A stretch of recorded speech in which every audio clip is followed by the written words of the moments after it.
Powered by the Montana Television Network. This is the Noon News from Montana's news leader. Good afternoon, and thanks so much for joining us here on the Statewide Noon News. I'm Samantha Sullivan. A weekend crash leaves one person dead and 4 others injured in Lake County. All of the people involved were under the age of 17. The single vehicle crash was reported around 2 o'clock on Sunday morning near Pablo. Montana Highway Patrol says the driver lost control of the vehicle before it entered a ditch, rolling several times. One passenger was thrown from the vehicle and was pronounced dead at the scene. All of the other passengers were taken to the hospital with non-life-threatening injuries. MHP says alcohol and speed are considered to be factors in the crash. And in Billings, a man died after he was hit riding his bicycle over the weekend. The Yellowstone County Coroner's Office identifies the victim as 64-year-old Douglas Anglin of Billings. According to police, the man was riding the wrong way on the King Avenue overpass late Saturday night when he was hit. Police on scene say the driver of the vehicle was cooperative during the investigation and no charges have been filed. The man shot to death in Billings last week has now been identified. 25-year-old John Smathers from Anaconda was shot and killed in an area of Canyon Drive this past Wednesday. Initially, police reported the victim was a Billings resident. Little information has been released on the shooting, but it is being investigated as a homicide.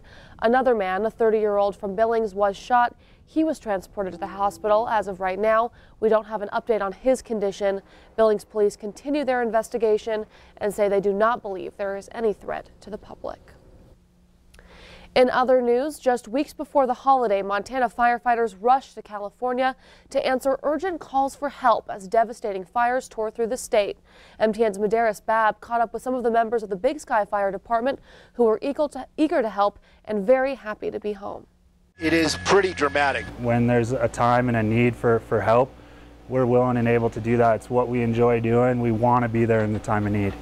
It was November 10th when Big Sky Fire Department got a call from California fire officials asking for help with the Woolsey fire, a fire that had destroyed thousands of buildings, killed several people, and left many missing. For Big Sky Fire Captain Mitch Hamill, the call to service was an easy answer.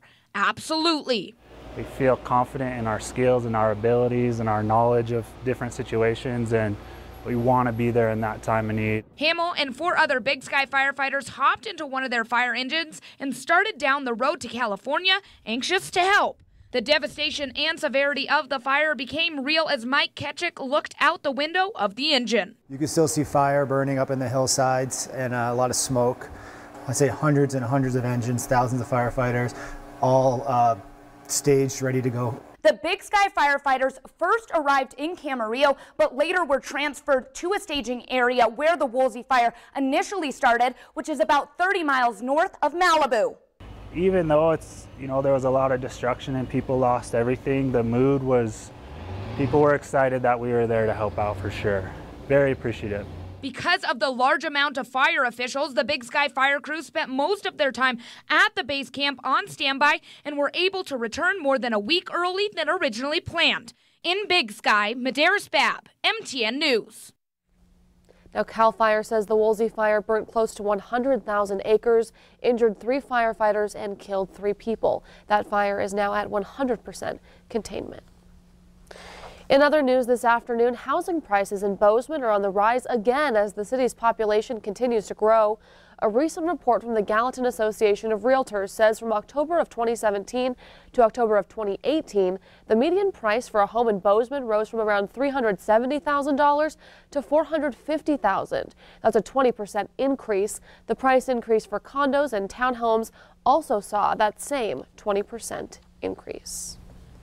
And now we're going to turn things over to Ed in the Weather Center. Ed, we're almost through with November, so how's December starting to look? You know, it's starting to feel a little more like winter as we start getting into the new month. Sammy, take a look and see what's going on as we've got a good chance that much of the nation is going to be looking at wetter than average conditions for the early part of December. And across Montana, we're looking at least a 30 to 40% chance of above normal precipitation for that period. The exception could be areas of northwest Montana. At the same time, we're leaning to below average temperatures for that same period, and most of the western U.S. is going to be in that same boat for at least the early part of the month.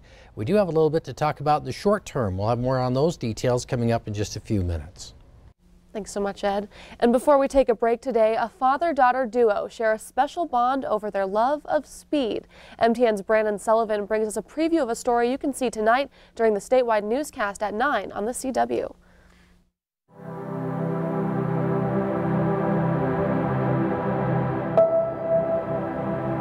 It's like fate. It really is.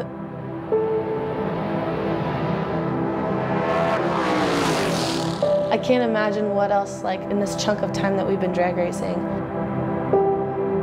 what else would have filled that time if we didn't have that.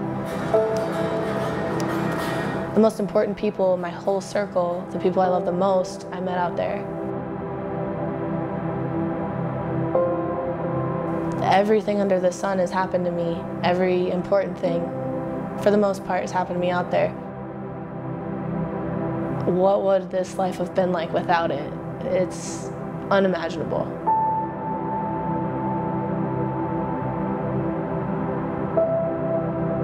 Right now, I want to go faster than 230 miles an hour.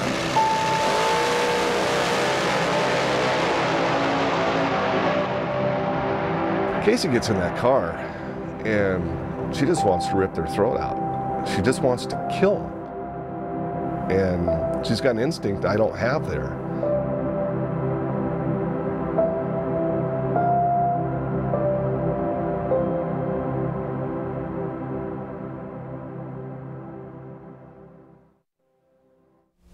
Again, you'll be able to catch that full feature tonight on the CW on our statewide newscast at 9. Well, thank you so much for joining us here on the statewide noon news.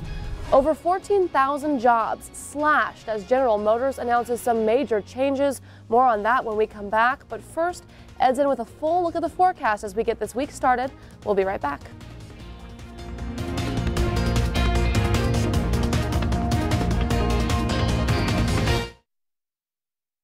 You're watching MTN News with Samantha Sullivan. Storm Tracker weather with Ed McIntosh. And farm and ranch news from the Northern Ag Network. This is the noon news on Q2, Montana's news leader.